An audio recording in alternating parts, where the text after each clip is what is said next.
Welcome to A Certain Point Askew, the only Star Wars podcast to have spawned children of our own via the old school methods. No cloning here. Okay, Jason. I'm Jason the Ginger Jedi Guy, broadcasting live from inside Wookiee Studios. I'm not alone. Please allow me to introduce your favorite wretched scum, scoundrels, and smugglers. Neighbor Cole from Corellia. What's up, my nerds? Not laughing at my dad jokes. I giggled a little bit. No contraception, no cloning, just straight raw dogging it out there in the galaxy. Straight lightsaber action. Lightsaber on lightsaber on Sarlacc pit. There's an image for you. I like how you laugh at that one. I've seen some Sarlacc pits out there, the unkempt Sarlacc pit. Yeah. Oh, That was the name of the episode. Hey, it's hard out there when you can only last for a few parsecs. You know what I'm saying? God. Ladies and gentlemen, Neighbor Cole. He'll be here all week. I'll be here all week. I'd like to petition the show to change my intro from Neighbor from Corellia to Cole Bane. Cole Maybe. Bane. Yeah, because he's super cool, and I'm always I'll start putting a toothpick in my mouth. You're gonna for record with a show. toothpick Yeah, every episode. if I don't swallow it. That's my package. but are you going to blow yourself or blew yourself? Blew myself? Yeah, Arrested been- Development I've been blown a few times. I blew. by unkempt Sarlacc pits. Yeah. So what do you guys think? Cole Bane? No? Yes? I think there should be a rule about someone nicknaming themselves. Want to nominate myself? Well, I've been taking the fucking heat on the C-3PO You know what? thing. We'll so see. We'll see what Mike Laybourne says. I feel like next I've- week we'll see if he agrees. I feel like I fucking earned it. Can you guys just give me All something? right, we'll give you that. I'm holding on by a thread over All here. right. Maybe we need to do a Twitter poll. Put that out there, and then Yeah. you have to accept the results. We got to disclude Jabba the Hutt. I've already been called Jabba the Hutt enough in my life. Oh, Yeah. That's not, that was the old call. that was the old call, yeah. Now you're new. Pre-molting. And on the computer screen, talking but not yet introduced, is Darth Mathias. Hello, it's great to be here. I don't have an impression. I worked on Cad Bane actually the other day, and I just couldn't get it. It sounded ridiculous. I Get your chassis up here. And that's terrible. Well, you had the infliction. You need a darker, deeper, but you had the Gotta get it from the back of your throat somehow. but you gotta like it's like, hey, you two over there. It's like this Like a weird. New Like, Yorker. I couldn't do it. Every time I did it, I was like, that sounds like something totally different. In my head, it sounded good. It's like a New Yorker that moved to Texas and got cancer of the throat. We, I don't know about you, but there's got to be a way we can capture Matt doing these impressions in front of his mirror. We got to get I'm that. telling you, that can be exclusive Monkey Poo Studio stuff right there. That was, Monkey Poo. Yeah, put it on like, the website. sign up for the membership and watch Matt practice in a mirror. We talked yeah, about, Were we gonna give him a TikTok account? we talked about it Oh, off there air. we He go. agreed Oh, is that to what? it. Yeah, Yeah, he said he did would agree do to it. Yep. Yep. So we'll broadcast it. Yeah, just staring in the mirror, going, "Hey, Toto." I'm like, no, that's not quite it. And then every time you got to hit yourself with a cat of nine tails if you make a mistake. Not good enough. Well, speaking of websites, Matt, where can they find ours? They can find ours at FromACertainPointOfSkew.com, and you can find us on Twitter at FACPAPod, and please email the show, FACPAPod@gmail.com. Our personal Twitters, in case you'd like to reach out to us individually, is I'm at ReasonsR. I am at 7EVEN Days Geek. And I'm at Neighbor Cole, NEIGHBOR Cole. And I'll just mention the giveaway real quick, and we'll get it out of the way. We are doing a giveaway this entire Bad Batch season, and you can win the Darth Maul hilt. We're giving away each of our bad batches. Heyo. Oh, Freeze it to you and we'll send it. Oh, we have to freeze it. Shit. yeah, you can't just leave it out there. I just figured by the time we shipped it, it was a bad batch. Darth Flamingus has provided us with this lovely Darth Maul hilt. So if you're interested in winning that, there's a couple ways you can do it. You can quote tweet our show and or send us a Maul bag entry email, and you'll get an entry for that every week. And also, if you do a review, you get 2 entries. We just got one from Tom from the Clonecast podcast. Thanks, Tom. So he got a couple entries, and Thank we're you, tracking Tom. that. The prizes again are 2nd and 3rd place. That's just we're going to count down like kind of a reverse order on who wins. They'll get some merch of their choice from the show, and then the 1st place person gets the Maul hilt. And I just wanted to say that Ty from the Wayfinder Pod and Mike Laybourne, Breathe Cole, are leading the way in entries right now. But we do have a number of them. Wow, I'm completely shocked. I'll start looking into ways to sabotage the drawing so that Mike gets nothing from our show other than hate and disdain. By the time before the show ends, I will fight him in a duel, Okay. man on man. Like in the streets? I wonder what he looks like. He could be like a yoked out bodybuilder. 6'5", It's you 230. now. You're talking He's shit. like, yeah. I got a microphone. Yeah, neighbor Cole, I've been fucking waiting for this moment. I walk out there, he's 350 with fucking 8-pack. Oh, no. So I hear we're going to do this. Oh, my God. It's like, I'll fight him on my knees. It'll be a fair fight. Yeah, he's like, remember when you sent me your pair of underwear with your Bad Batch in it? Yeah, my daughter opened that. Dick. You're dead. All right, what's coming up on the show today, guys? We did our giveaway. Reminder, we got some news coming up. We also have a Hold on. review of episodes 9. What's in the news? Don't misread that. Matt put a lot of time in this. Rogue Squadron as a writer. These are the three little headlines. We have updates on the Acolyte and is Star Wars Detours dead?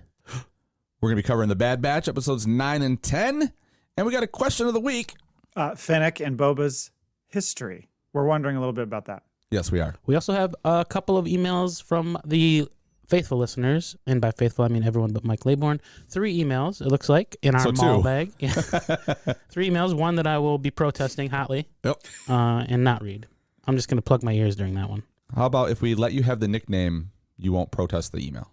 I could do it. That sounds fair. Yep. I'll drop my hate level back down to an 8. Okay, Chad. Thanks, buddy. You're welcome. I was watching War Games the other day, and they have DEF CON. Maybe there's a hate con for you, or a Mike con. War level. Games? What is this? Is that an old movie? You don't know War Games? Isn't that old? Matthew Broderick? Yes, that's Yeah, what I okay. thought. I mean, it is was- almost 40 years old, so that's fair for you to say that. But it's a very, very good movie. It Watch was with like the kids you the said a new word. War Games. What is this? Well, I wanted to, like you said it like in a context like that there was like a reoccurring like new. I thought it was like a TV show. Oh, okay. going No, on, the like- movie. I meant the movie. or like a new competition, like like the challenge on MTV. I love how we're out pulling really new things into our Fresh stuff. Yeah, You know our what's funny vernacular. is my kids hadn't seen it, so I'm like, let's watch War Games. And as we're starting, I told my lady friend, I'm like, I bet you $1 million you couldn't tell me how this movie starts. Nobody remembers the beginning of that movie. Do you remember? I don't know if I remember anything except for the "Do you want to play a game?" Yeah, or no, whatever, it's right? well, the movie starts setting the baseline for why they include the Whopper, and so it's these 2 guys in a fucking silo, and one of the guys won't turn the key, and the guy's like pulled a gun on him, and it's all these actors you know. It's hilarious that it goes wow. back to that, but it's kind of a dark start, and then you're like, okay, and then now we're looking at Matthew Broderick going to high school in Seattle. Yeah. It's a quick switch. I remember that movie. I think I watched it for 7 Days a Geek at one point in time, Okay. but it was because someone kept talking about it, and it was a hole in my like geek cred. I had never seen it, so I watched it, but And it didn't stick with you. it didn't stick with me much. I wonder if It it's could just be a because it's nostalgia 40 years old, so you just didn't give 2 fucks. Could be because I'm a conscientious objector to war. All right. Maybe that's what it is. All right, Chad. I'm wearing a Second Amendment T-shirt. Before but you, I'm a conscientious before you objector. rip any other pop culture references, let's go into our news. Matt, take it away. So yeah, the Rogue Squadron writer deal. We knew this film was coming in 2023, and so I'm assuming that the guys started work on the script. But Matthew Robinson was officially noted as being the screenwriter for Rogue Squadron, and from the little I looked into him, because I wasn't totally familiar, he was a writer and co-director on The Invention of Lying with Ricky Gervais. Yep. And I guess he did the Dora the Explorer movie, so he's got that going for him. Oh, wow. He's also was the screenwriter on the sequel to Edge of Tomorrow, Live, Die, Repeat. Ah, right. And there was something else that he recently worked on as well. So he's kind of a busy screenwriter. What do you do in your spare time that you just pull these things out of your head? Like, I you know read. that? Okay. What's And that? also, I just got off the phone with him. What's he up to? Well, he's been working on this movie called Rogue Squadron. If I get in over my head, will he fight Mike Laybourne For for a me? birthday present, I was going to have you as fucking Porkins #2, but fuck you now. You're not going to be in it. Corkins. Yeah. Cole Porkins. Cole Corkins. Cole Porkins is tough. now we got to please welcome to the show, Cole Corkins. I'll take that nickname. That's fine. I like that one. I think Paul Corkins is even better. Oh, yeah. Yeah, I think you know how guys like some guys will sit around and like go take a shit and they'll be reading like Car Trader magazine or whatever. I think Jay just reads Variety, so that's how he has You know all this what? information. in his I head. was reading the Hollywood Reporter earlier while I was taking a shit. There so- you go. See, Nailed it. I was also texting people letting them know that I was sitting on the throne. I was bored, so I was just like writing these insane messages. Just like, yep, still on the shitter. Almost done. Speaking of being on the throne, do you still have your lightsaber next to your bathroom? Oh, receptacle? no. We moved it back into the closet. It was only when the power was out. Put a black light next to that thing. Yeah, we don't need that. Run it over the bed. Hey, I will say the batteries on those sons of bitches are amazing because my kids were playing Ghost in the Graveyard the other night with their lightsabers out in our backyard, and they were just still firing them up, and I haven't recharged them since Christmas. Oh, wow. Yeah, so. It's an endorsement for Dave's Sabers. Yeah. That's Dave's right. batteries. What Dave's Custom batteries. Creations? What's the name of this website? Dave, you got to get it together so we can send you some business. These lightsabers are amazing. Yes. I mean, I'm not going to say I was out in the backyard the other day just playing with mine by myself. So, where was your lightsaber though? Probably in your ass. That's what I'm thinking. Sometimes you got to get a starter. Your pink lightsaber turned red, and then went too deep. Does this? So what you know of Matthew Robinson? Does this concern you? Are you thinking this is a good thing? He doesn't have a very deep history from what I've seen. Yeah, but you have to go on. They're probably they're discussing in these trades like scripts that have been like greenlit and actually produced. A lot of times screenwriters work on, they'll do like uncredited work. They'll come and do script doctoring. There's screenplays that have never been made, and that's, they kind of network and get around. So by the time they start making these things, they've probably been in the business 10 or 15 years. So gotcha. Yeah, he's probably pretty competent. And if I'll give her credit, like she seems to be very much in love with the Star Wars world. Her name is escaping me right now. The director, Patty Jenkins. Why was I thinking Catherine Bigelow? But yeah, that's yeah. I don't know. Well, so I guess I would assume they're going to start, since it's coming out December of 2023. They got to be starting on that movie next year. Well, I know recently we discussed she was doing an interview and she said the story was written. So then they just take their treatment and they script it out. And if they had a big enough treatment, going to script probably won't take too long. Right. Well, I'm excited. I just, it's so lame that it's going to be it's been so long since we've had a movie, and it's going to be that much longer till we have another one. It just sucks. Yeah. Well, unless Taika Waititi. That's what I said. He's I think that's supposed to be next, though. Rogue Squadron is the first one up. So yeah, I mean, he's got that one. The Feige one's coming. Then there's all sorts of crazy rumors about everybody else who's making making a Star Wars movie. So Taika's hasn't been named yet, right? Correct. And he said in an interview recently that he hasn't even started. Maybe he's developing it, but he has not started scripting it yet. I think he said he wanted it to be like his next project. So we'll see about that. Anyway, moving on to The Acolyte. There's a number of updates here to refresh everybody's memory, because I kind of was reminding myself when I was reading this article. So I don't ever think I ever saw that they said it was going to be an 8-episode series. That's what I was reading about. I didn't know they had kind of got that far as what the development was going to be. But they said it's described as a female-driven action mystery thriller with martial art elements that will take us into a galaxy of shadowy secrets and emerging dark side powers in the final days of the High Republic era. Ooh, maybe the Sisters of the Night. Is that what I'm thinking? Night Sisters? Yeah. Something could be, but I mean, the big thing, I think, the big takeaway is that it's supposed to kind of show the birth of the dark side really emerging, right? Yeah, this is like the end of the days of the High Republic, and when the dark side starts emerging. And isn't Acolyte reference to like a student, like a disciple? Yeah, right? Something of that nature. So like this is where maybe the rule of two comes from. A person assisting the celebrant in a religious service or procession, an assistant or a follower. Okay, yeah. So the rule of two. Yeah, like a priest would have an acolyte, maybe. Yeah. Right. Yeah. It'd be pretty cool if the dark side was spawned from like a cool female lead. Like I like that idea of a strong female lead type of a thing. Maybe like Palpatine's great grandma or something. That'd be cool. Your face, Jay. I like it. Although Palpatine's great grandma, as far as I know, is not a person of color. And that's who they're hiring for the show. So, right. How do you know that? Well, I don't. I mean, it could be like, flash to 100 years later or 150 years later, whatever. And Palpatine's mom or dad or whoever's, the kid's coming out and they're of color. And then a white one comes out and they're like, and everyone's like, who's the father? And the mom's like, hey, I don't know. What does the mailman look like? Yeah. The shotgun wedding. Yeah.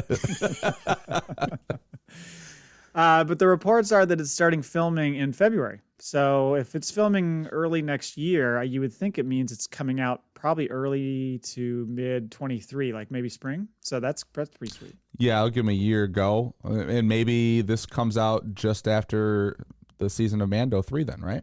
That would be my guess, yeah, because that would line up. There was an interesting couple articles on Leslie Headland, who's the showrunner for The Acolyte, and how the Phantom Menace is like playing this big influence. Apparently, she said she was like, I think she said she was 18 when Phantom Menace came out. So she grew up in the original trilogy and loved those movies.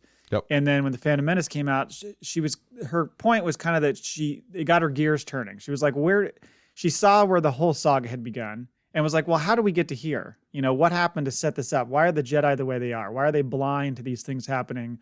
Why do they treat Anakin this way? All that kind of stuff. She's like, I was really interested in what set the groundwork for that movie. How do they go from keepers of peace to generals in the army? Right. Yep. So I think that's kind of where she wants to operate when it comes to this show. And interestingly enough, she's doing like she's getting a real like diverse kind of writer's room. So it's I like that. Yeah, and including, she said there's people that didn't even know Star Wars at all. Yes.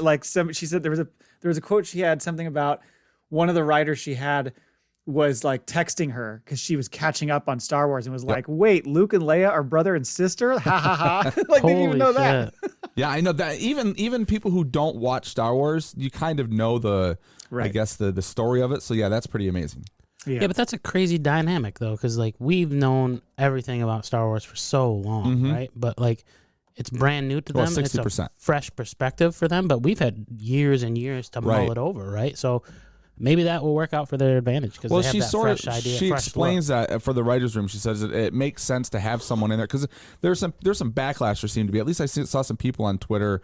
There's some like, oh, how do you hire someone that knows nothing? You know, of course they're all pissed off. But for a writers' room, it makes sense because they're so entrenched in the knowledge and stuff. It's easy to like, well, because I know all this, I can just write this. Yeah, and you have someone questioning, okay, they're like, connect the dots for me. How does this make sense to me? And then, it makes it easier to be like, for the I guess the dummies, they can dumb it down. And I really think that was a smart idea to hire someone like that. Yeah, because you're tethered to the stuff that's ingrained in your head. So if your knowledge and awareness and thought of what Star Wars is one thing, then you're going to be almost kind of in this box where you don't want to break out of, where, like you said, somebody can literally say, but why would that be? Like, why do they do that? And you're like, actually, that's a good question.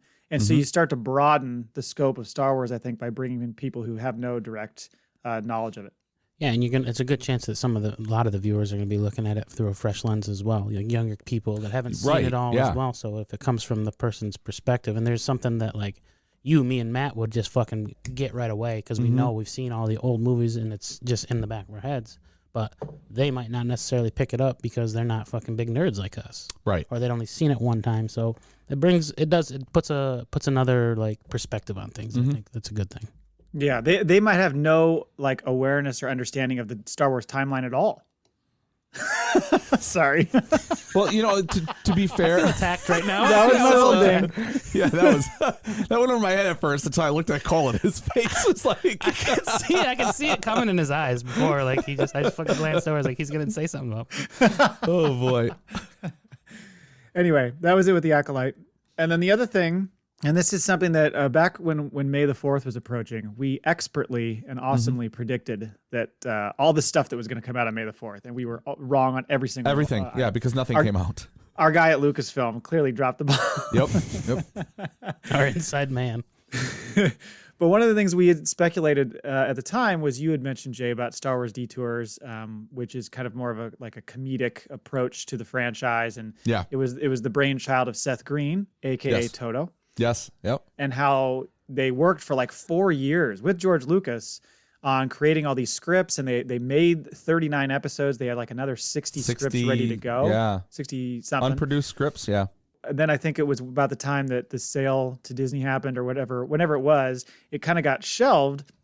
And so basically Seth Green was saying, well, now I don't think it's ever going to happen because, one, it's probably a little too silly for the direction Disney's taken things as far as everything being kind of more dark, but also stuff's just outdated because stuff's been released since, and it wouldn't line up anymore. Yeah, the way that I read that was it was more so some of the humor, the jokes. were maybe a little, I don't know if they were crass or crude because you could get away with a few different things 10, 12 years ago, you know? Right. And because he had spoken about the fact that they would have to redo a few things. So I'm guessing maybe some line reads or something. I figure this someday this is going to have to come out though, right? Do you just keep this locked in a vault forever? If you have 40 episodes done, yeah. I mean, how do you not? I don't know. Like you said, there's some tweaks you can do, but I mean, George Lucas has time and he loves to edit, so he could always do that. That's true. Yeah. But how do you not the release special that editions? Yeah, I exactly. like the idea of this though. Like even if it's a bit more of an adult skewed humor, like I love the Star Wars Blue Harvest stuff that Family Guy did. Like I feel like this could be its own little like offshoot or its own little like genre. Well, it's not like this is made for fans, right? So it's not like this is gonna like turn anyone off from the Star Wars universe. Like this is the needle, the last thread. I've had enough because of this joke. Like, well, just make it not canon. Like so, if it doesn't line up with the timeline, or if it doesn't line up, like they didn't do that. Like it's just a big joke anyway. They should just quietly release it on Blu-ray. Just leak that shit. Yeah, there you go. Ryan Reynolds. But I thought it was cool because Seth Green was saying how grateful he was. He's like, even if it doesn't get released, like I got to work with the guy who created the whole franchise for 4 years, and that was just so awesome. So he's really grateful about having that experience, regardless of the fact that they didn't. Have you ever seen that stupid video of where they're at Lucasfilm or they're at Skywalker Ranch and George Lucas yells at that guy and tells him to get out? He has a question. I can't remember what it is. It's a joke. And George Lucas like screams at him and goes, "Get out of here!" And Seth Green's like, "I'm sorry, George."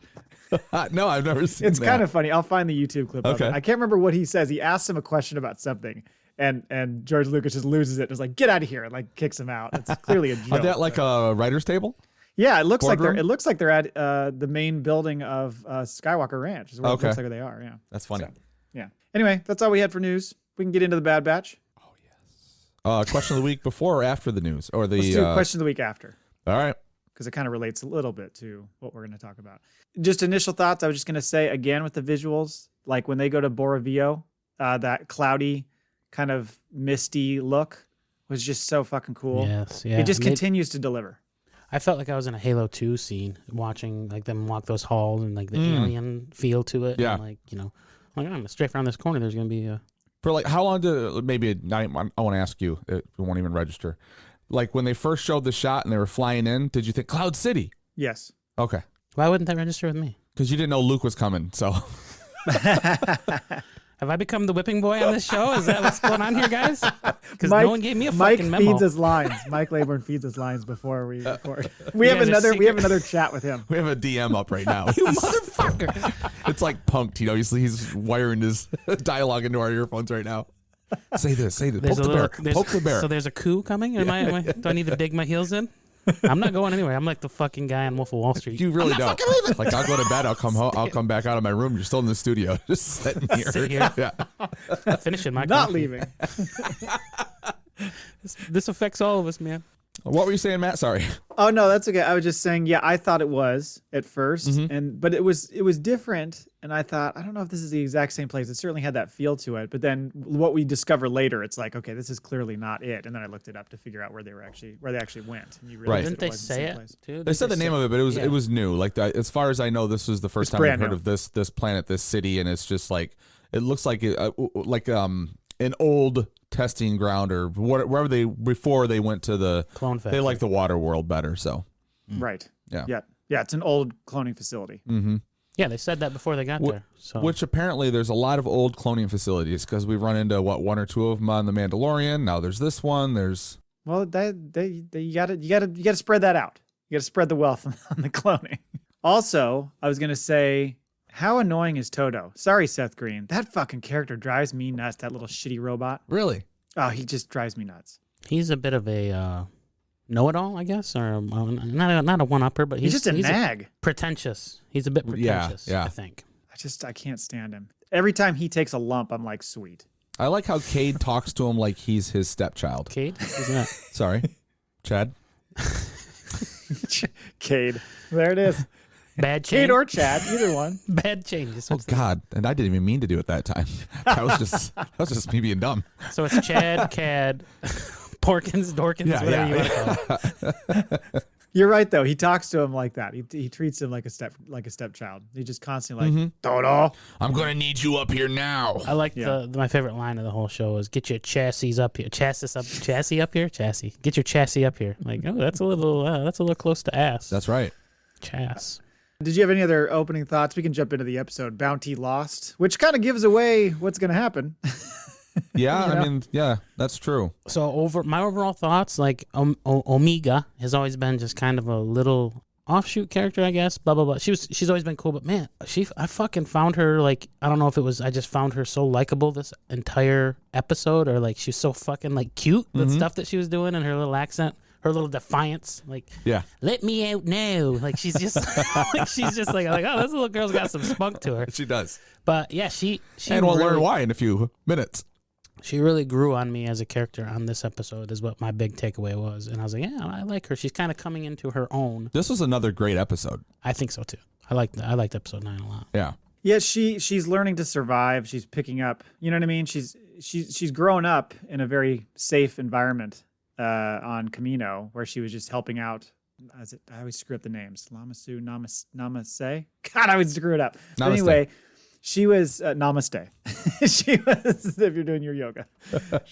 Sun salutations to you all. That's what we should call her, is Namaste. But she seems like she's kind of figuring stuff out a little bit more. So she's not just this helpless kid who's, scared all the time and needing help.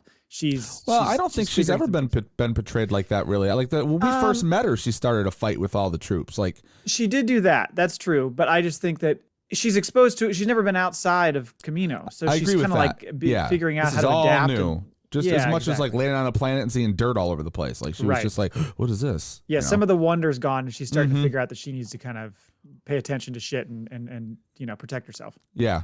So yeah, we picked up from right off of episode 8 because Crosshairs is trying to shoot down the Marauder. Has him in his crosshairs. They are in his crosshairs.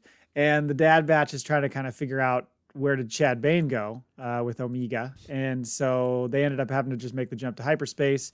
And then the next scene is Omega being locked up on Bane's ship, where she's like, all 5 of her dads just left for a pack of cigarettes, never came back. Like, bye. Yep. Later, kid. You're on your own. Hunter didn't want to leave. Hunter was like, but what about? And they're like, dude, she is gone, Zo. Like, we got to go. We're gonna get shot down.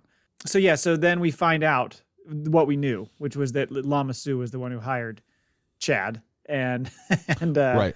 And then he was, wanting him to bring him back. So he said, well, I'll meet you at the rendezvous. And that's where it gets interesting, because Lama Su tells, I have to write it down, Ton Wei to retrieve Omega, because he's like, Nala, say you're too close to this, to Omega. You can't do this. You're staying home. You're grounded. Yeah, you're grounded. But at the same time, he's like, you're too close to this. I don't want you to go get her. But then he's like, hey, by the way, when Ton Wei brings her back, I want you to get her material and then kill her. Yeah. Like, does this episode like is almost like note for note for for the Mandalorian and Grogu. Oh yeah, I could see that. Mm-hmm.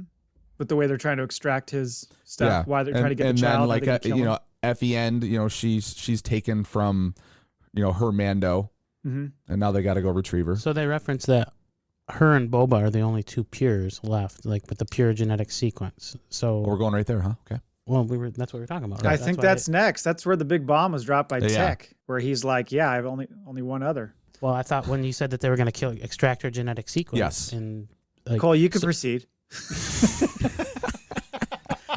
I'll put myself in timeout. You guys just go ahead and run this. No. Yeah. I'm gonna go play with your lightsaber in the bathroom. Cole, come back. Get on mic. We need you. Yeah. Can I come back now? Is my timeout over? I guess I'm the quad father for this show. Shout out to Courtney. No, so her and Boba are the only pures left. So help me figure this out, because I'm a simpleton apparently. So is this like the Boba like got it on with some person and they had actual unmodified offspring, or what's the difference between her and the rest of the clones? So I guess there were 2 good batches of Jango's. So Jango's whole thing was, I basically kept a clone for myself, and that was that's Boba. I guess he was codenamed Alpha, and he was a pure, whatever you want to call that, genetic code of Jango. So and apparently there was another one, and that's her. Yes. So Boba has a twin sister. So I hope he doesn't try to like get busy with her because that could be kind of weird. Even though technically they're not born from anybody and all that kind of stuff, it's still the same genetic code. Okay, so that's why. So they just make one clone, like, and because there's millions of clones, like there's always batches, right? Like they come out and then they grow and then they move on and then they're enlisted and conscripted or whatever. But so like, how come there was only one of her and one of Boba? Well, there's that were not modified at all in any way. And no chip put in and all that. So kind they of had stuff. a whole batch of clones from first DNA, and they snatched him. They snatched Django, and then they snatched a female. How'd they even get a female? No modification? Right. That's a question. And also, she does not look a thing like Boba. So that's well, yeah. I'm another trying to question. figure out how this happened. Like, so I feel like there's mystery there, and I wanted to like go into speculation about that, but we can do that now where we're here. Like, Yeah. that's a big thing, right? Like, who's the Mama Gene? Yeah, well, that's I was thinking. Is there some sort of like regressive gene here going on that just showed up because of her? Because they don't look alike. She's a female. She's the only female in the whole freaking place. Yeah. So how did that happen? And it made me think also, if this is the big reveal, then what do you think about your original thought, which was that you thought she was Force sensitive? Do you think that's still in play, or do you think just this was the big reveal? wrong. You wrong. I don't think I'm wrong.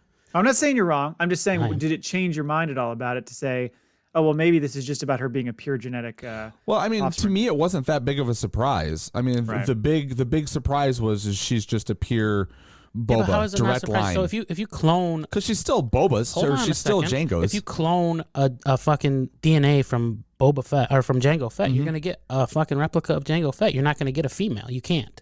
I know that. Yeah, So so there has to that be- leads to my There has to be speculation of conception who's the somewhere, or, yes. or he had to have sex with somebody, or like you can't just unless they manipulated like chromosomes or something to make her into a female. Well, I think then she basic, wouldn't even be pure anymore. correct. So this doesn't add up. There's a big hole here. I mean, these are all babies in a jar, right? Right. Right. So how did it happen? They should all been grown. So the only thing that's unique about Boba is that he was the first Gen 1 that they pulled before they modified, right? So they had a whole batch of first generation clones. They Correct. pulled Boba Fett out and gave him to Jango. Now you raise him as you see fit, make them your own, blah, blah, blah, blah, blah. Mm-hmm. The rest of that batch just turned into fucking clone soldiers, and they got their modification, they got their training, blah, blah, blah. Boba's just what would happen if you pulled him out of the lineup. So he's the one that came out. Her, you have to have some sort of modification to make her female. Like you can't just clone. Yes. You can't clone Django and we got But a girl here. they- It doesn't or work they that way. took DNA chromosomes from someone to have the female version. Yes. I So think that's that- where I'm like, there's something that I think that's the other secret that no one's talking about. At least I haven't seen anybody like, why is she a girl then? Like, what is I mean, it's science. Like there has to be. It's science. Yeah. Maybe at the embryonic stage, Namaste pulled her out of the tube and put her inside herself and carried her to term. She's mommy. That still wouldn't make her Right, a girl. because I know. she's already made. Namaste. I thought he was gonna say like No wonder just she's so- chopped it off. And That's you why already she's raised so her as a tied to girl. her. That's why she's so tied to her and wants to protect her. That's her daughter. That's what she said. Well, to me, you know what? I just Other got than that the fact that visual. she, I mean, we're going with the she is not the same race of she shows none of she's not tall. She did not have a giraffe neck, so that's not her mom. But Right. I think she is aware of who the Maybe mom Boba is. Fett, or maybe Django got with Fennec Shand, and they had a baby. Yeah, but it wouldn't be. We don't know if Django and maybe Django knew Fennec. Beforehand. Yeah, because I they don't know do that this Fennec's quite roughly that the old. same age. She's probably not old enough, I don't think, right? I don't think so. Oh, and she does say, "We go way back, don't we?" Unless he was, maybe he was doing the old Jerry Lee Lewis, 13-year-old. Oh, come on. Right? Great balls of fire. Great balls of Yeah. fire. Great balls of fire.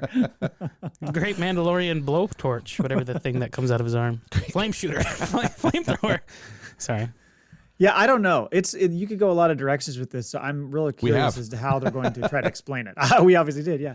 But I don't know. I really struggled with how exactly she came out the way she did versus Boba if they're supposed to be essentially the same creation. It does make sense in a way for her like not to be, I guess, Force sensitive, because that seems to be the route they've always gone. There's always a Jedi, or there's always something, and if they're doing that with little Grogu, then like leave that alone. Yeah. But Also, what's her story? And like we're gonna be bouncing around a lot pretty soon with all these shows. Yeah. Like who is she as an adult? Like what's the story for her? And I wonder if Book of Boba Fett will lead into something of that. She becomes Admiral Holdo. I'm just kidding. Oh. a way to look at this too. So like, if they did, maybe Boba was their first trial, right? Like they tried to clone Jango, and he got to keep that one because he's the only pure, right? That would make sense. And then after they knew that they could successfly do it, then they took I don't know, they did the I feel clone like they've of a been clone. successfully doing it long Well, before. if they pulled Boba out of that first batch of clones, there would still be. You can't tell me that every single clone from that first batch has been killed during the Clone Wars. Right, because I was just going to say, well, what about Rex or Rex some of is those first generation. yeah. Yeah, so But they're modified. yeah. So does modifying taint their DNA? Wait, we're talking taint now? Oh, we're doing like artificial insemination and carrying the term. Why not? Let's get Well, into I mean, taint. they modify the DNA coding so that they age faster. Oh, okay. There's Yeah, other then that would things, taint so their that's DNA. yeah, You're right. yeah. Okay. Well, or maybe, and that's why Namaste is so like tied to her. Maybe she kind of pulled her out of the mix or whatever. However it worked, they took his DNA and she altered it in some slight fashion. So it's still his pure DNA, but there's a slight alteration that made her female, Moved a chromosome. made her different. Moved one of those Y chromosomes. Yep. That's And possible. then raised her as a mommy. I don't know. We're pretty deep into science, and this is an area we're real comfortable with. Yeah, yeah. So- I think we've got it figured out. We're all genetic scientists. If you guys didn't know that, that's what we do. We in do that our on our day job.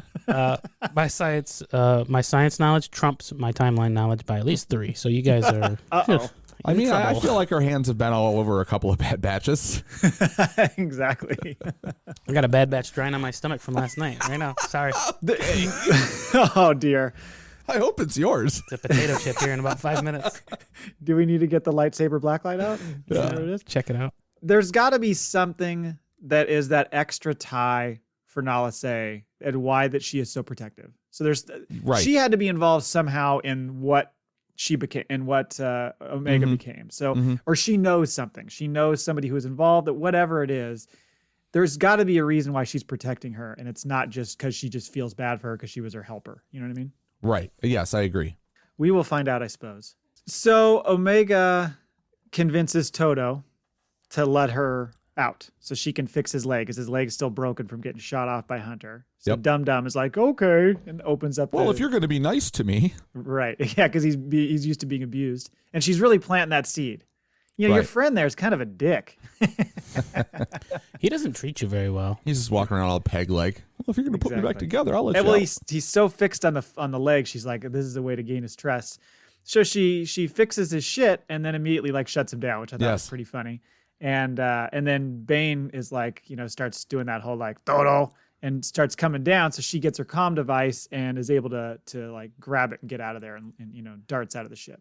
I feel like they need to have some new sort of like electricians in the Star Wars universe because in order to like open a blast door or to get into a panel, you just got to destroy the thing. And don't you think that the breaker would trip to closed, right? Like, Yeah. But no, every time you blast something or stab it with something, it'll just open Just up. works. Who's installing your fail safes? Or like sometimes like Luke in Return of the Jedi, you just got to chuck a rock at it and it'll just hit the thing and the door just shuts. Yep. I thought about that the other day when I was watching that scene. I guess it was a few weeks ago because of the whole Moochie. And Smoochie.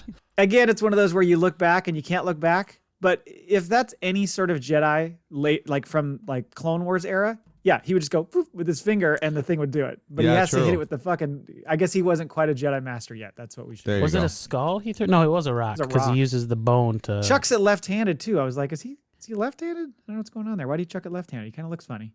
He was, yeah, he was. He did throw left-handed, didn't he? He kind of shot puts it too.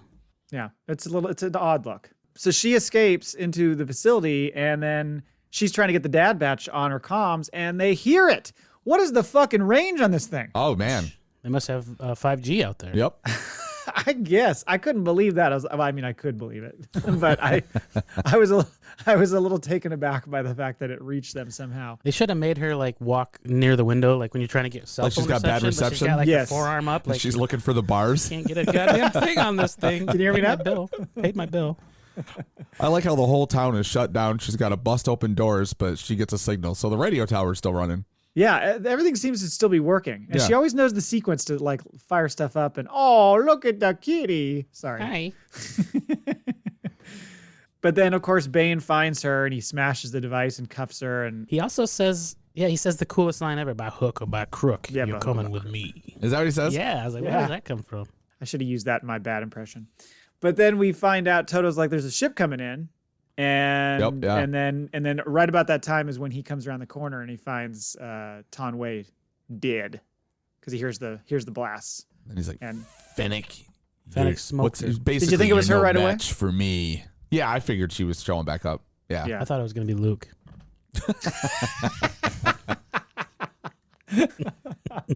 right on brand. He's like shitting in diapers right now. So we get, there's some fucking cool ass. That's a cool little fight scene between Chad and Fennec Brand. They go after it like they're doing cool bounty hunter tricks. You get some flamethrower from Cad. But he was right though. She's not up to par to him yet. She whooped his ass. Nah. Yeah, Well, she do did. you think that was a little posturing by him though, saying like you're not experienced? First of all, he recognized her, so she's already Right, he knows who got she some is. cred. And yeah, but he's like, you're not experienced enough. If you're on his radar, you're probably one of the top 5 bounty hunters in the galaxy. I'd say, right? Like, I would think so, or at least Yeah. at least you're top 10. But the fact that he's like, you're not experienced enough for me, almost sounded like a little like he was trying to intimidate her and make her not fight. So I think he might have been Okay. a little nervous All right. about it. That move, by the way, she fucking does like that redirect like kick into the upper corner with the soccer kick on the Soccer fucking kick thermal to the- detonator. That was yeah. pretty sweet. Yep. yeah. Well, she's definitely younger, faster, and she can put the moves on him. But I Very think he's agile. just experienced. Yeah, true. And she even drops him out of the fucking bay window. Boots come on. He comes right back up. It's like nothing stops this guy. Well, no, it was pretty cool it's because like an STD. she fucking bolos him, right? Like hits him with the the bolo Yep. throw and ties his arms to his side and then like kicks him over the edge. And I thought it was kind of cool. Like it wasn't just he was trying to control his feet rockets without any arms to balance Yeah. him. So like when he came up over the edge, he kind of just flopped over the Loved side himself. like a fish. Yeah. He did, dude. Wow, they really went realistic with that. I know you like those feet rockets. So then Omega stumbles because she's trying to get away. She stumbles into the cloning tanks, which were just creepy as fuck. Yeah. And she's trying to activate a signal to alert the batch of her location, but then Toto finds her and Shan kind of knocks him out, and then she triggers one of those tanks to fall on her. Funniest part of the whole episode. Yeah. that limp body laying over the top of Fennec. Just It was like killed an me. Area 51 dead alien just laying on her. And she's like, oh. Like she gets up and you can see like it's all in her mouth. Like, and her helmet's like full of the goo. She's like, ugh. Oh, it stinks. It reminded me a little bit of like the scene in Goonies when the dead corpse is falling all over Chunk. Just like this dead body just keeps falling, and they're like, "Oh, get it off!" All my references are 1980s, by the way. Sorry. Now, War Games, Goonies, you need to get in the 21st century, bud. We're nowhere near. When the body fell out, my first look was, okay, what kind is it? Like, is it Yeah. a Snoke? Is it something? But it was just, what did we settle on? Kaminoan. Say it? Kaminoan. Kaminoan. Looks very androgynous. So it's just a Kaminoan. Now, here's the thing. Do they just clone themselves? I'm assuming that they were messing around. Is this like Demolition Man where there's no sex in the future? I don't think that's it. But because the fucking Jedi, they're not supposed to bone down. But no, I think it's more that they're just messing with it. That was like, this was an old facility they don't use anymore. So I think they Yes. were testing out cloning with their own types. Okay. Before they found Jango and were like, you be the guy. Plot twist, that place was shut down due to high elevated radiation levels. Now all 4 of those people that were running around have cancer. Oh, End of the bad interesting. batch. Yeah. Tumors. It's not a tumor. I like the move by Fennec to do the old proximity mine leave behind for old Oh, Chad. right. That was cool. I thought she Yeah. left it there. Plant the trap? He comes around the corner. Fucking hits him with it. Fucking I taught you that trick. blew his toothpick out the backside of his ass. Yeah, he was down for a while, and I agree with you, Cole. The hand-to-hand action with those two was pretty sweet. Like as cool as the little shootout was, watching them beat each other up was pretty awesome because they kept kind of gaining the upper hand on each other. So she like runs off while they're fighting little hold on. Amiga. What do you think about the metal plate in his head? Whose? Oh, I think that was a part of his apparatus that was coming. It was just like a firefighter's mask almost, right? Because it comes down and then it has the 2 tubes coming out the sides. So it's like a piece, like a helmet piece. Do you know about this? No, There's because his hat flows off. Are you gonna jump us up to? I saw you calling us 60% now. You jumping us up to like 62? Well, remember years ago when I was telling you about the last season, there were unproduced episodes and they kind of released like storyboards and there were things that they showed. There's a fight between Boba Fett and Yes, Cad Bane. I've seen that. That has not happened, but it was not produced, but I think they're still using that as lore. He shoots him in the head and when he goes down. So the plate is, I think, like part of his skull. That's a war wound from his fight with Boba. I don't think you're right. Okay. Well, look at an image of Cad Bane, and it's a picture. He's got the two tubes coming out the side. Just type metal plate on Cad Bane. Cad Bane. Boba Fett. I'm going to do Cad Bane without hat. Well, so in the Clone Wars, you're saying earlier, he does not have that. Correct. He's just got his blue head. And I think the fact that the hat goes off was like, hey, look at something's new. Yeah, it's all one piece, it looks like to me. Right? It's all part of that apparati. But here's him. You know what? You might be right, because here's a picture of him without the metal plate on top, because that little piece for the breathing apparatus goes only so far, but then there's a metal plate on top of it on this one. Okay, I'm pulling up CBR. The Bad Batch may confirm Boba Fett's duel with Cad Bane is canon. Has taken place. Yep, I'm seeing what you're saying now. Okay. Okay, yeah, you're right. I withdraw my skepticism. I thought they were going to recreate that scene at some point and actually show it in the Bad Batch, but you're saying it's already occurred, and that's why. Well, I think they're at least at this point in time they're saying that it has, even though we've never seen it. And you're right, we might see it. Like my guess now is at some point. Well, Boba can't show. Well, I guess little Boba can, but Jango's dead. So yes. So they when did they have that fight? No, Boba's. Yeah, it was post Jango's death. He was still young. Like there was a voice. If you watch the video of that kind of weird previs version of that fight, the voice of Boba is a younger voice, and that's also meant to explain the dent he has in his helmet. Exactly. Right. Yep. Because that's where he got hit. They both hit it. They both got fucking face shot right in the face. Headshot. Fucking face. Yeah. Well, that's interesting. I assumed they might try to recreate that at some point, maybe in the series. Right. Would they show Cad or in Book of Boba as a callback? That could be, yeah. Yeah. You know, I could see fucking them doing Filoni that. would love to shoot that live. I bet that's what they might do. So Yeah. Matthew Lillard, if you're out there, get ready for your Cad Bane scene. Just Is that who you're casting? No, last week that's what Cole said. Okay. And I listened back and I was like, that would be a very crazy one if they had him come in there. Matthew Lillard. I stand by my selection. I like the selection. Where do we leave off? So she gets into that pod and escapes out into outer space, and it doesn't ever really show it, but they somehow pick her up. Like I feel like the wings on their little cruisers like kind of go down and grab it or something. I don't know. I think they sucked the pod in somehow. Yeah, there was like to a the little base of Okay. And it was funny because when that happens and Wrecker emerges, it almost had like that Rogue One, Saw Gerrera finding Jyn kind of vibe to it. That look up. Oh you know? yeah. Yeah, good It call. kind of had that look to it. And then Omega's freaking out. Like, why are they after me? Like, she doesn't know what's going on. She doesn't understand. There was a point where Fennec says to her, she's like, she asks Fennec, why would they want me? And she's like, I think you know. And she looks over at the clone in the tank. Yep. Yeah, yeah. So she's kind of trying to allude to that's why they want you. So Hunter, kind of tries to explain to her that she's different. He doesn't really go beyond that. But you're meant to think that she understands a little bit that, the stakes are pretty high for her and she needs to lay low, which they get into in the next episode. Well, you also piece it together, too, that Fennec was originally on the original contract trying to collect her for the Kaminoans. And then it explains that Lama Su was the one who specifically hired her on a separate bounty to come save her so that she doesn't die. So she's tried to collect this bounty on little Omega twice now, but so either way, like, you gotta trust me now, kid. I'm here to save you. Right. Blah blah blah. And then like, no, bitch, you were just trying to fucking swoop me up earlier for the money. So because Fennec, whatever, she sabotaged Bane's engine so he couldn't go after her, and that's what she has the conversation with Nala Se, where she's like, as long as she is away, as long as she's with the Bad Batch and not with Lama Su, we're good. So she's clearly just in protection mode. She doesn't think she should come back. She just thinks she should be, held safe somewhere, which again leads into why does she care so much? She probably got him with the old banana in the tailpipe move. You think we'll see Bane again this season? I don't. We're starting to run out of episodes, and I think he served his purpose for this one. So I don't think we'll see him again. Yeah, I agree, because it's going to have to, much like when we were covering Mandalorian, you get to the last few and we were like predicting, he's going to end up on the ship. He's going to do like everything's going to have to start like bottlenecking into the end, right? So like, we need to get Crosshairs back. We need to, and I'll tell you, now that we're going into this next episode, that's what you're missing. Like, I don't like these fucking episodes where they're just like going through the mission of the week. Look, they went and fucking saved a guy.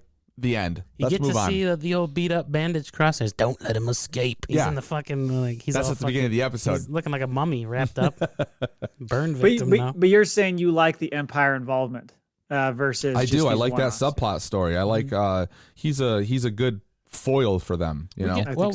Going into episode 10 on Common Ground, we get some Empire involvement, so we look at that a little bit. I nailed it. By the way, I said Common Ground's going to be Saw Gerrera. Nailed it. You sure did. Not even close. Not even close.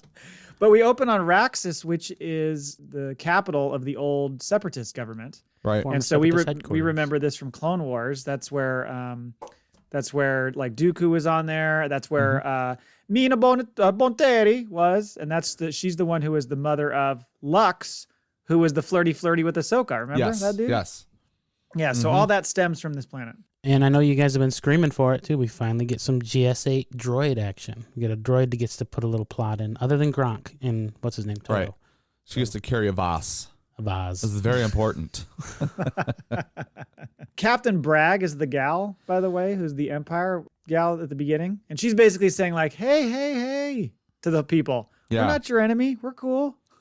You just have to do what we fucking say. We're going to give you credits and food and take care of your planet. And by the way, here's 4 walkers to mold you into submission. Apparently, we're going to do this the easy way. Yeah, it doesn't usually go over well with people when you're occupying their planet and you're like, hey, everything's cool. And by the way, we got a curfew now. So, but we're doing this for your protection. And the senator that you apparently love is now imprisoned in his own house. That's right. You're welcome. Yeah, Avi Singh was his name. Mm-hmm. So GS8 makes that distress call, and then we go back to Ord Mantell. Tech is advising that they lay low, and Hunter agrees. But Sid's like, hey, I got orders here. You need to go do this job. And he's like, why are we going to go help a separatist? Like, fuck that. And then she basically says, you still owe me, and you should leave Omega here. Yeah. Well, yeah, they kind of make who has the reservations about bringing Omega along? Hunter. Hunter does, right? Like he's she's just gone through He's going dad mode. He's like, we're going to keep her home today. Well, he's torn, I think, too, because now she's out of his sight. So he's torn between those two decisions, I think. Yeah. But she's like, look, I'm not going to backstab you because you guys are making money for me. So it's not in my best interest to sell her off to the next person. Well, we get into it a little later, but they may be free from that sort of obligation, right? At the end of this episode. Mm-hmm. Yeah. Well, and clearly Hunter we find out later is misses Omega because he starts fucking talking about her like she's there. That was weird. Yeah. Where he's like, you and Omega go loop around. He's like, I can't because she's not here. And he's like, oh yeah. That was a bizarre little thing to put in there, I thought. Yeah, Tech gets all fucking high class on him too. He's like, yeah, that is technically impossible because That's what he says, Omega is not present. Like, well, just say she's not here, dude. Fucking spit it out. Well, that's as bad as when he's under the panel of the ship 2 episodes ago. He's like, well, I did just tell you that. Exactly. Long explanation. Very analytical, or very by the book. Very straightforward. But I did like the infiltration scene, like them getting inside the senator's house. I thought that was cool, the way they broke in. Creeping around the outside hallways? Exactly. Catacombs? Yeah, I just thought it was kind of a cool scene. And then we find out, of course, that Senator Singh's in there, and he's about to face the floating torture ball that we see in A New Hope. Yep. Which always evokes like the same reaction. It's like everybody sits forward with a panicked look on their face. Like, oh shit, you brought the thing with the needle on it? Yeah. Everybody's afraid of shots. Everyone's afraid of shots. And then he looks like the fucking Monopoly guy with that monocle, man. I can't stand it. He does. Do not Pansco. Do not collect $200. I just want to wait for him to say it. He's got a better beard going on. Yeah, he's got the like the mustache end of the side. It's like old man Monopoly. Like the mustache turns into this, like, what the hell kind of, what is it? Does that have a name? It's got to have a name. I don't know what that name is, but I know what you're saying. It's basically a beard snake. Mustache combo with nothing on the chin. Yeah, the upper lip snake. I like that. Upper lip face snake. But then the Bad Batch jump in there right in time to save him. They're always there right at the right time. Always there at the right time. And then they commandeer that tank, try to get out of there. And, they're having to like hold off the troops coming in. Why do they keep stunning the troops? Is this like, hey, they're still brothers? Is that why? Yeah. Yeah, I think so. Because they don't kill one single clone. Yeah. So that was interesting. Yeah, so they are stunning, but they also textbook know how to. I love their fucking textbook plan. Like, oh, it's a walker, and they're just like, no big deal. We know how to. Take I know, this and they just go in there like, they take it out in 4 Beep, beep, seconds. beep, bop, boop. They Next thing you know- electrocute everyone inside of there, and then Yeah. it gets shot in the ass. Oh, we have to do it by hand, and he's out there with a computer doing something, and all of a sudden it Manually repairs reboot itself. the rear But in the meantime, the other two go and do it to the same damn fucking Yeah, crawler so that's coming after him. My thing was like, I was like, why the fuck? Okay, so they just took over that crawler. Why don't you just switch crawlers? That's what I It'd be thought they were super gonna easy. do. And then that Yeah. crawler gets hit right in the head with a fucking cannon blast. I was like, well, that's why. Yep. But they're able to sneak away. They're able to blast through some getaway door and get out into the forest and get off the planet. But meanwhile, back on Ord Mantell, Omega's all mopey about the fact that she wasn't involved in the trip. Made even sadder by the fact that Sid's like, well, that's because you're helpless. I know. Did you guys He's catch like, "Fuck you." the two barflies Yes. kind of like come up to her defense a little bit almost at one point? Like Sid's being a real bitch to her, and the one that looks like what's his name? A snail? Oh, you mean the The Ithorian? Hondo The or- Hammerhead? Hondo. The guy that looks like Oh, Hondo. the kinda Weequay. looks- Weequay is what those guys are. His name is Ketch, by the way. I looked it up. Catch. So he looks back at her and Do you work for fucking Kenner? Are you naming these toys? Yes, I am, but it's important that we know these names because then the Ithorian's name is Bolo. So it's Bolo and Ketch. Although I think I wanted to stop for a second and just say these guys are always at the fucking bar. Yes. And Rhea Perlman, I was wondering if they were the voices, but I was listening. I yeah, was like, it's is Norman. this, It's John? Norman Cliff. Yes, exactly. I mean, John Ratzenberger or whatever his name is, he does voice work all the time. They really should have done that. They really should have leaned into Yep, that. I think so. Since Carla's already the barkeep, the owner, they should have just leaned into it and had Norman Cliff be the actual guys. But those guys are always there causing fucking trouble. Always. Yep. Yep, always getting ready to fight each other. You want to take this outside? I sure do. They're ready to go. They're at India. So yeah, back. Shout out for the first time we get to see some negotiation action. Matt, you should have been all over this. Like she's like 60%. 60%. Yeah, she's like, yeah, We gotta pull that for the show. 30%. Well, no, I want 60. Yeah. So No, I thought that was cool. And she kind of shows off that she's a freaking hollow chess champ. She just knows. she's a strategist, right? Yeah. So that's Yeah. that's I think that's gonna be her niche or niche, whatever the hell that would be pronounced that. It's gonna be her panache. I predict that Mon Mothma is the mother. Mon Mothma. All right. Strategy. I like it. Yeah. Why not? Yeah. But then the Bad Batch comes back with the senator, and they find Omega just cleaning up, just wiping people out left and right, and that she earned enough money, like you said before, to pay off their debt, so they're free to go. Now, let me ask you this. She's a Magnus Carlson of the Star Wars. These guys are traveling the universe and saving fucking lives for a paycheck, right? You think that would pay a little bit more than a 12-year-old sitting in a bar playing a video game. Never underestimate the power of gambling. Good Lord, man. She knows how to double You up. shouldn't be mad at her. She paid off your debt. I was like, what? Yeah.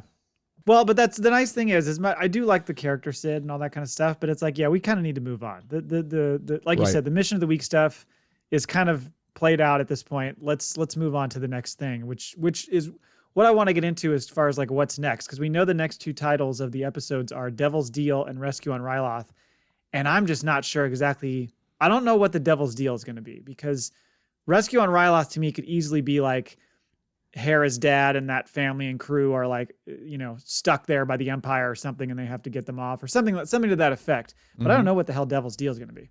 Devil's Deal to me speaks to like, so they end this episode. Here's what I thought of immediately. They end this episode with her and Hunter and her sitting down for a chess game or what the hell is that game? Whatever it is. Dejarik.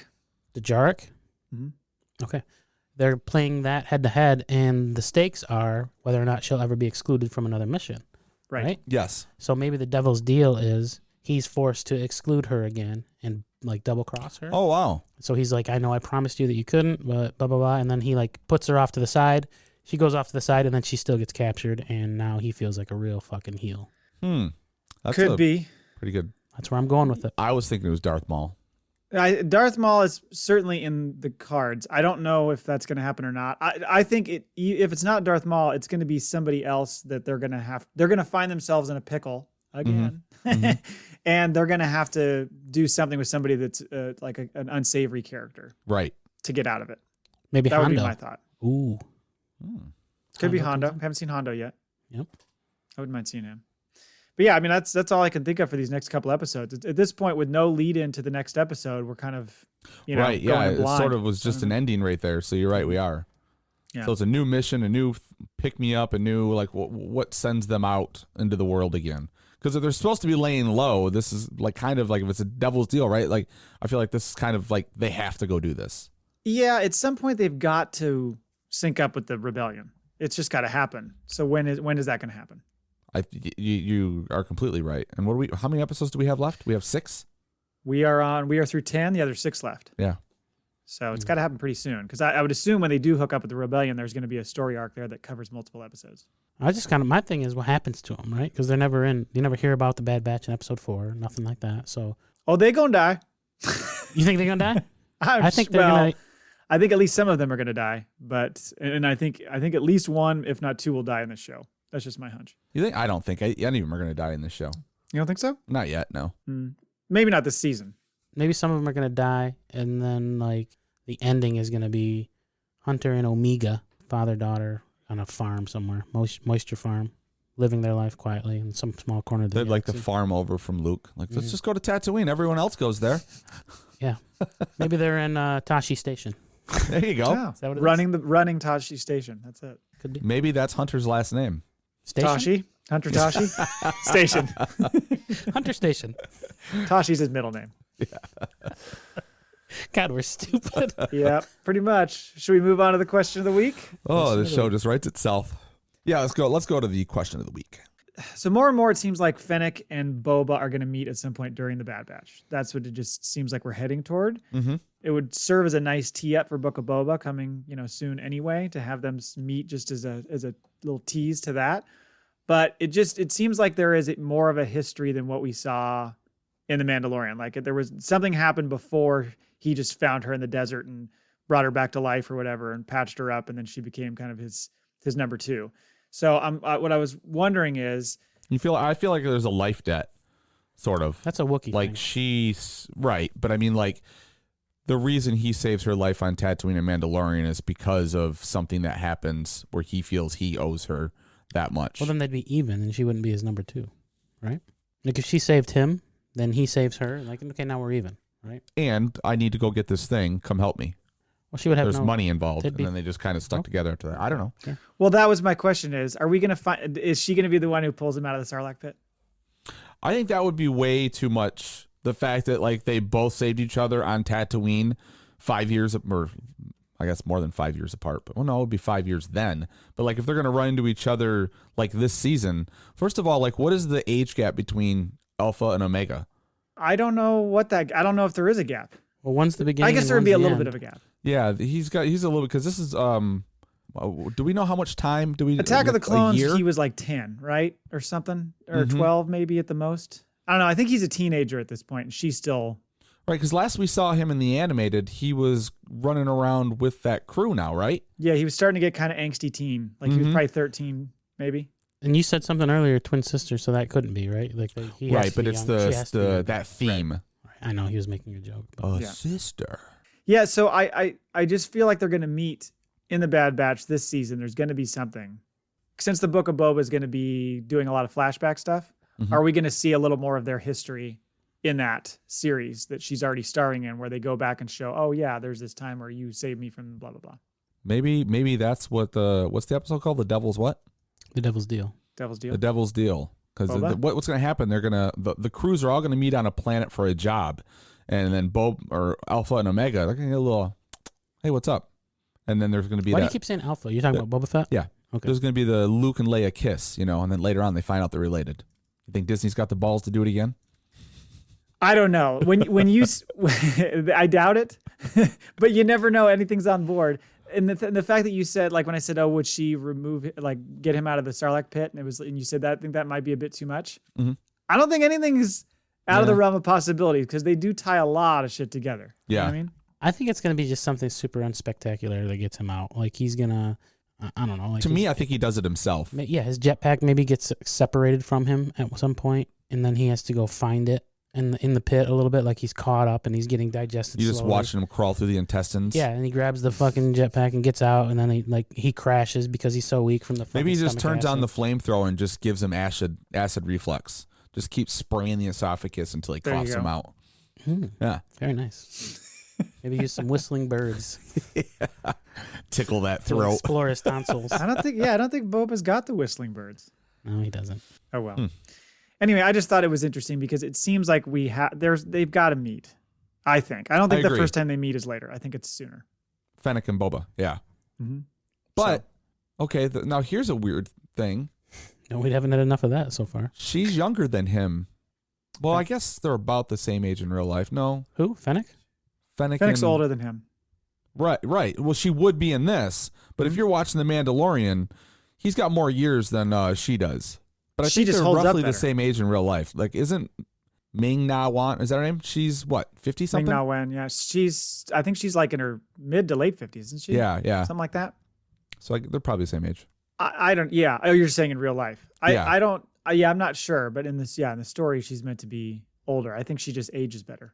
Than But she's Boba. aged spectacularly. It's all the years on the road, hard living, playing the guitar, and all Yeah. those honky tonks And the sun from Tamara Morrison. being swallowed by an Him and- unkempt Sarlacc pit really puts That a couple of takes a years little on bit you out too. of Him and Robert Rodriguez or whatever, they got their little band. Living on the road ain't easy. The Jizz Whalers. the storm trummers. What is it? Storm strummers? What was it? Something like that. Yeah. Anyway, I feel like we're All dying right. off here. yeah, we can move on. All right, we got a factoid. We got Maulbag first. Oh yeah, let's go into that. Hello there. You've got mail. Email number 1, which is actually a Twitter comment that we're just calling an email. This is from Brian Auer. He says, which species other than human from Star Wars would your podmates most likely end up with? But he went ahead and made some picks for us. So buckle up, Cole. Yours is actually fine. He sees Cole with a Rhodian concubine with the sucker marks all over his back. I love that. Boy, he knows you, doesn't he? Are you looking that up real quick? See what that looks like? Yeah, I didn't do it. Rhodian is like a Greedo. Greedo. Yeah. I like the mouth. I like a little mouth. I like that action. mouth. Yeah, what that mouth do, Rhodian? He has me with Maz Kanata, and that's fine. I love Maz. I've gone on record as saying I was a little upset that she didn't have a bigger role in Last Jedi. If only you had the floating Skype channel that you could call us on. Exactly. Yeah. Right. You got Yeah. a real fetish for the old ladies there, don't you, Matt? A little cougar cub action going on there. You look like a little cub. I tend to favor petite gals, so Maz fits into that. So that works. He's only like 3'2". Right, yeah. Yeah, maybe a little too petite, but that's okay. And then Jay, he says a Geonosian. You know, fuck a bug? Yeah, you get the click, click. going Yeah, on. yeah. Why the fuck am I with a bug? Explain yourself, Brian. Yeah. I find that to be rude. For me, I did this exercise. For me, Cole is with a Twi'lek all the way. That's what I You, said. you love Twi'leks. I like Yeah. I can't keep my hands off the strippers, and they're clearly the strippers in the Star Wars. Can't keep her hands off you. You might get tempted by a Dathomirian Asajj. A real bear of a man, if I could get one. You Or a like night her. sister? Are we talking about? I just made myself homosexual right off the bat. Not the guys. I'm talking about like Asajj. Cole and Savage. Asajj, yeah. Yeah, Savage is pretty Jesus. hot. Just Take a really breath. played my hand there, didn't I? The dark secrets came out of me.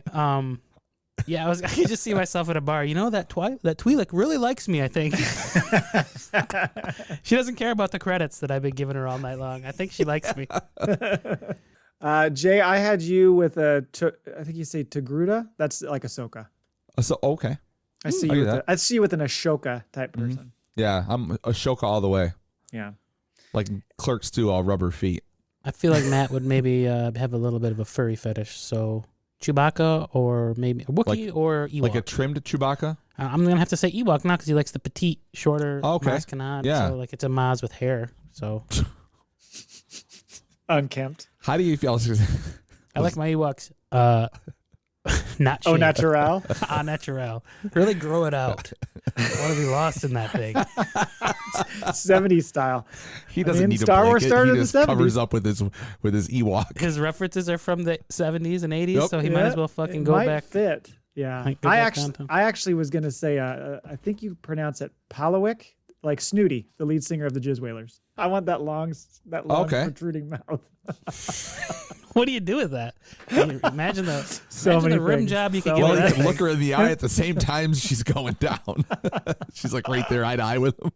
It's like an elephant's trunk. Right. Thank you, Brian. Email number 2. Hola, Matt Thrall, C3P Cole, and Jay. Hey, Mi nombre es Miguel, oyente de mucho primera vez Malbagger. did you fucking practice this? No, Oh, my kids take Spanish. If Galactic Tinder ever pays off and you guys get married, remarried, or go Space Mormon, I love that. Which Star Wars character would you choose as your best man, and what planet location would you do your stag, which is, he says, is what we call it here in the Commonwealth. So what would you do? Who would be your best man, Lando. character, and who what planet?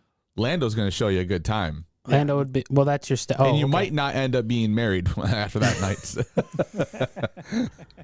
I don't know why I thought where we would go for our, I feel like paintball on Dagobah would be fun for a stag party. What are you, 9? Pink ball on Dagobah. Well, the stag parties are what we call them bachelor Parties, yeah. What do we call them here? Bachelor parties. Bachelor party? Okay. Sorry, I had a brain fart. We did paintball, but we were I did all that fucking too. drunk. Yeah. And we went to this out of the way, hole in the wall paintball shop that was terrible. But they had no rules. Like we had fucking like 40s out there, and we were running around with them. And there was like some fucking mom and pop shop that didn't care. Once or twice, you'd just be standing there, and so your friend would come Shot in behind the you and dick? shoot you in the ass, Oh. like from 2 feet away, which really hurts. Yep. Yeah, it was a that lot of does fun. hurt. Paintball on Dagobah. Yeah, with Lando hosting. This is still Okay. Lando. You're both going Lando. Yeah. I didn't really think of. Well, he goes I both missed, I missed the first. I have a panache, if you will, for men apparently. So You were marrying a man? Is this what you're going here? it would be me and Savage getting tying the knot. Lando will So be maybe officiating. his dead brother will just be a stand-in as your best man. Who is the one that holds the cruiser in episode 8, like flies it into the other one? She could be the Hold one. on. Holdo? Is that her name? Yeah. She could be the officiator. She seems like she's got that formal air. of Yeah, she's the authority. Universal Life Church. She's a member of it. Yes, what's that Baptist church that protests all the funerals? Woodsboro. Oh, God. She's a member of that. You're marrying a guy. She's got a sign out front that she doesn't agree with it. You'll be going to hell, but I'm Yeah. gonna marry you guys. You're gonna burn in hell.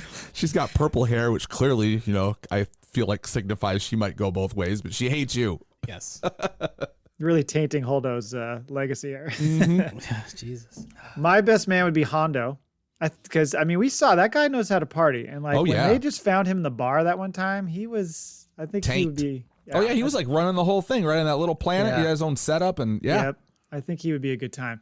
And an interesting thing happened as I was, looking up planets to have my fake bachelor party on. I looked up Star Wars Party Planet. And what I came up with was something from Legends, so it's not canon. And it was the opulent, hedonistic world of Zeltros, where some pretty smoking hot Zeltrons live. And I think you should look them up right now. Zeltrons. Is that spelled like it sounds? It might make me change my answer on which person I would choose. Sorry, Maz. Oh, hell yeah. Yeah, very sexualized. Looks like a Marvel. Looks like Jean Grey from fucking X-Men. Yeah, yeah. Oh, this is, it's a hot woman with blue hair or pink hair, purple hair. Yep. All in Yeah, play. there's Well, I some- know where I'm having my party. there's some fucking anime going on with this here somewhere. I got her in like laying on her sofa with her head over the edge. Something's going on right there. Holy shit. Oh, yeah, yeah. The Is Batman going down on her? Or? No, it's prime. he doesn't do that. I know. The Good heroes don't do that. Heroes don't Stupid. engage in that.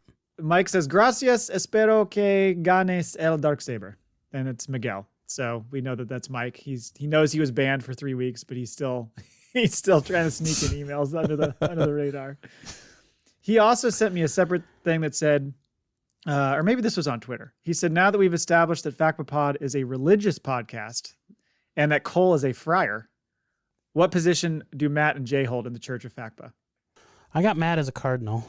I don't know why. I was going to go with Cardinal. Okay. He's got the air of authority. Okay. I mean, he runs the show, tells us what to do. He's kind of like maybe he's a bishop maybe, or a deacon. He I could be. He's appreciate on a that. church board of some sort. Right. He's got to do paperwork. Yeah. I had myself as a lowly altar boy trying to avoid the priest hole. The WikiWa called that. Yeah. Oh, fucking priest hole. So what am I then? What am I in the church? Piece of shit. Okay. We're gonna just Whoa. we're gonna kill you. Use your body for first communion. Thanks for listening. Until next time.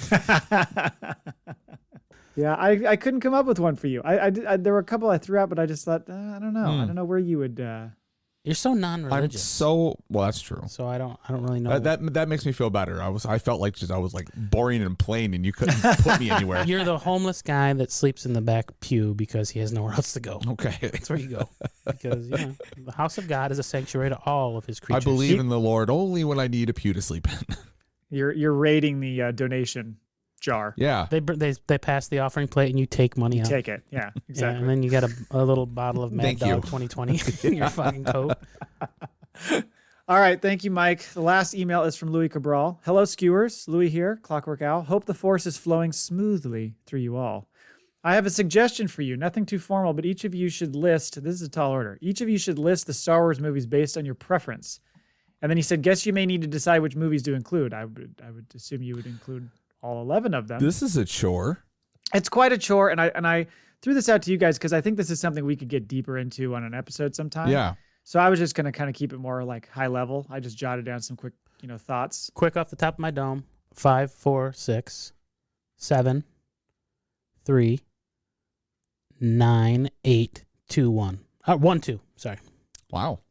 Yep. We're still on Rogue that's pretty Rogue One. Yeah. go. What about Rogue One? Oh shit. I just did the trilogies. I Okay. did the first 9. Okay. Sorry.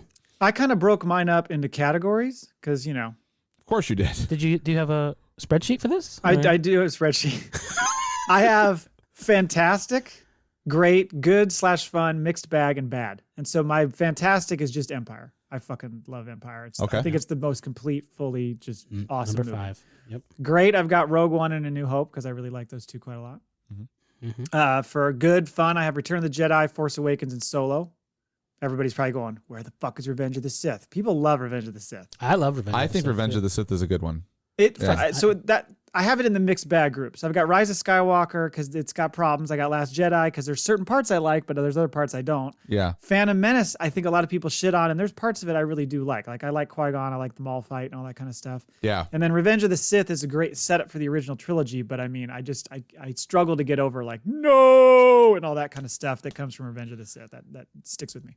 Revenge of the Sith was like What was the first last time- line in the movie? Like I know. You I know. put the It whole left a movie in a lasting mixed bag impression. because of one. Well, but Anakin in general was tough. He was definitely better in 3 than 2. I thought he- 'Cause yeah, 2 he was was a really fucking good. turd to Yeah. me. The only thing that's redeeming on 2 is the Camino stuff and Django and Obi-Wan. Like that kind of stuff is the only Right. thing I really like about that movie. But 3 is just hit and miss. There's stuff in there I just can't get down with. I don't know. I struggle. Okay. I liked 3. I thought 3 was it'd be in my good for sure. I could watch 3 again and enjoy it, I haven't seen it in years, but yeah, that's one I want to sit down and rewatch. Like I watched The Phantom Menace not too long ago. I'll probably skip Attack of the Clones, but I'll go to 3. I want to watch that again. Attack of the Clones is brutal.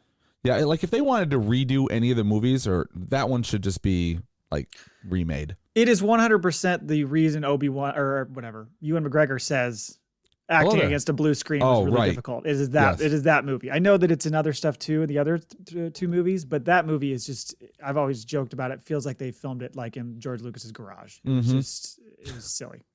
And I know the volume's awesome, and it's a condensed set, but man, it was so wooden. It was a tough movie for me to watch.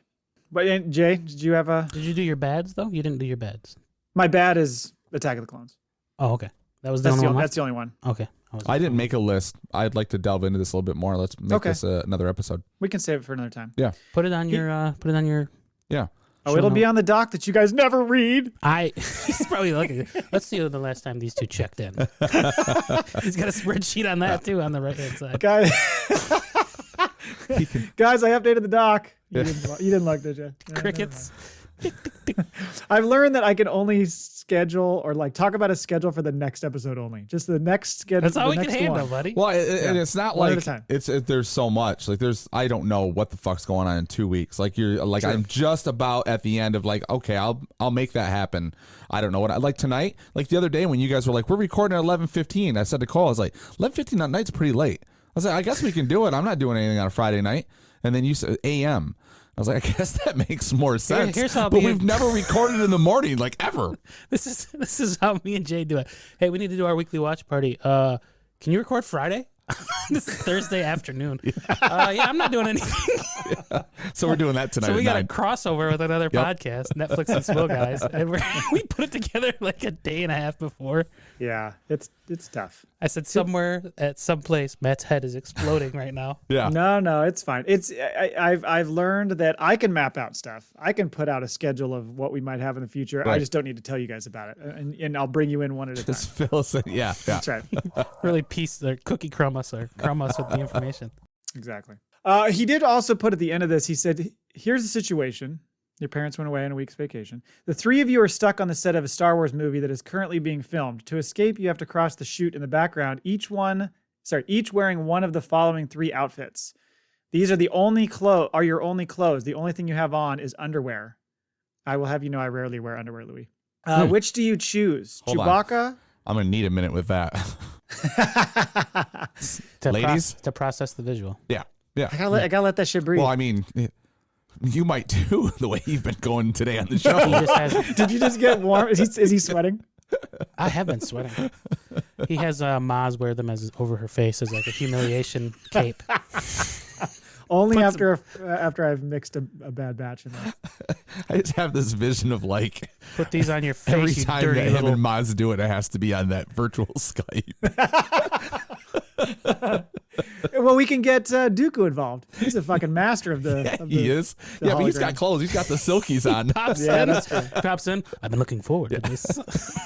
I got your Skype call. I'm here. Dooku's like. Did you ever see the Dave Chappelle episode where they do the couple swap, the husband swap? Yeah. And Dave Chappelle's like, I like to do it through the hole in my pajamas. That's That would be Dooku. My erection length has doubled since we last met. Count. Maz is in the background running in circles because his fucking underwear has gone over her goggles. Just running into walls. Yeah. Oh no, she's comatose. She looks like a toddler with a bucket over her head. Can't see with this thing on. You guys are gonna start making that sound when like you're getting ready to have sex with a girl now, aren't you? Yes. Erection. Oh. As long as you don't have to. As long, Right in her ear. as long as you don't have to do the power down one in the middle of the action. I'm almost there. Be quiet, you tell her. Take this baby Yoda dick. I'm gonna give you the baby Yoda dick. Did your lightsaber just go off? Yeah. Sorry. If I'm a we little have drunk. any female listeners, I need to hear from them. The funny thing is, in order I for think they're gone now. In order for it to activate, you got to shove a kyber crystal up your ass. Oh. At least for me. Well, I've seen those butt plugs that look like that, like a kyber crystal. Makes sense. you have All right. now. Have we lost No. everybody? Have we lost everybody gone? Everybody still here? Tap, They're of tap. his design, and he's got someone 3D printing them, but he's seen them before. Yeah, him and Dave he's got a little side business going with Dave. Oh God. Star Wars custom-made sex toys. Oh, that's absolutely a thing. We've talked Oh. about. We used to talk about those on my old show. There's like C-3POs in there. There's some crazy shit going on. I've seen those. I think when we used to do TLPS years ago, the last Yeah. podcast we're standing, I think we covered different I think we've dildos got or our something. topic for the Star Wars Hour for Podtoberfest. We sure do. There you go. Lightsaber fleshlight. You know. There we go. Mm. We try them out, and then we review them on the show for the Podtoberfest. All right. Did we answer your question, Louis? Nope, not at all. We did take it in a new direction. Even Louis like, yeah, I signed out Yeah, hours he ago. was like, never mind. Never mind. Just wrap up the show, guys. I think we're done with Mailbag. Thank you, everybody, for sending in. No, your- hang on. You got to fucking throw the last line out there. May Mike Laybourne be impaled by the dark saber, Louis. I love you, Louis. You're on my team. Cole. Actually, Louis didn't write that. I just deleted what he wrote and I put that there. You son of a bitch. He said, "May you win the dark saber." Oh. Oh, I thought you'd like that though. You have a factoid. Yeah, the factoid. Anakin and General Grievous never met in the Clone Wars. And was that something you actually like? When I saw that, I'm like, oh, they didn't like it. You kind of go through the show real quick, and you're like, but there's a couple episodes where they kind of cross paths, but they've actually never like met tip to tip, sword to sword, let's say, because because the scene you're talking about, episode 3, is where they're in. It's all because of this line of dialogue in episode 3. Yes. Yeah, you're taller than I expected, right? Is that what he says? He's bound. They're on the deck of the ship. The ship after they've been captured at the beginning of the movie. Oh, right. Yeah, because they get hit with the force shields, right? And they're like, "We're smarter than this," and he's like, "Evidently not. I advise patience, right?" And they're standing there, and then they parade him they perp walk him into the control room. When's the last time you saw this movie? You're like quoting it. It's a while back. I don't know. I don't know why that. I liked 3, and so that scene, that first scene where they're in the fighters and they're flying. Yeah. That stuck with me. Well, that opening scene is gorgeous. I remember being in the theater, just shit my pants. I was like, oh my god, this is amazing. But yeah, it's when Obi-Wan and Anakin were captured by Grievous and brought into his bridge. Grievous then remarked that he had expected someone with Anakin's reputation to be older, and then Anakin's response was something to the account of, I figured you'd be shorter, which is like a joke as Leia and Luke, right? That's such a shitbag, like a shitty comeback too. He's like, I'd expect someone to be old, and he's like, General Grievous, yeah, well, you should be taller. And then I feel like Obi-Wan should be like, oh, to the side, you got World Star. Fucking roasted him in a rap battle. Oh shit! Nick Cannon comes out. It's just crickets, and Anakin's like, really? Nothing? Nobody? Come on. Yeah, even the droids are like, what the fuck? Can I go again? New line read? Roger. They're fucking sitting over there. I think we've done enough damage today, don't you? I think so too. So I'm going to thank everybody for listening. And until next time. Never tell us the odds. In our experience, there's no such thing as luck. And unfortunately, we have spoken.